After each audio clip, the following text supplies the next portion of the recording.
宮本武蔵ကိုယ်တိုင်တောင် Red Sukayo ကိုတပ်ပြီးတဲ့နောက်မှာသူ့ကိုလာရောက်စင်ခေါ်တဲ့သူတွေဒီလောက်များလာလိမ့်မယ်လို့မထင်ထားခဲ့ပါဘူးပထမဆုံးစင်ခေါ်သူကတော့၄ချိန်တိုင်တိုင်ကန်တိုချန်ပီယံထိခဲ့တဲ့မိုင်ဝါပါ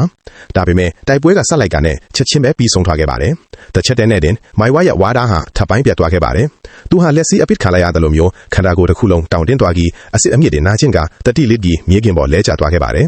မူဆာရှိပြန်ထွက်သွားဖို့အလို့မှာပဲတကားဝကနေထူးဆန်းတဲ့အတန်တစ်ခုထွက်ပေါ်လာပါတယ်အဲ့ဒီမှာရက်နေတာကတော့အိုက်ကီဒိုပညာရှင်ကြီးဂိုကီရှိဘူကာဝါပါ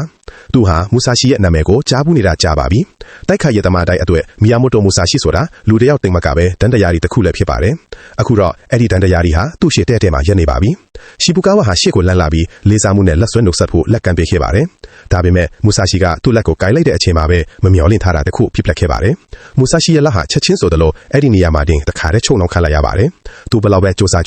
သူ့ရဲ့အမခံလက်ဆုပ်လက်ကိုင်အားနဲ့တော့ယုံမထွက်နိုင်ခဲ့ပါဘူးခဏတာအတွင်းမှာမူဆာရှိဟာဒါဟာလက်ကွက်တစ်ခုဒါမှမဟုတ်မော်အသက်တစ်ခုလို့တောင်ထင်မှတ်သွားခဲ့ပါတယ်ဒါပေမဲ့ရှီဘူခါဝါကတော့ဒါဟာအိုက်ကီဒိုလို့ခေါ်တဲ့နည်းပညာတစ်ခုဖြစ်ကြောင်းအေးအေးဆေးဆေးပဲရှင်းပြခဲ့ပါတယ်မူဆာရှိပြန်လဲတုံးပြဖို့မဖြစ်နိုင်ခဲ့မှာပဲထူးဆန်းပြီးပြင်းထန်လွန်းတဲ့အင်အားတစ်ခုက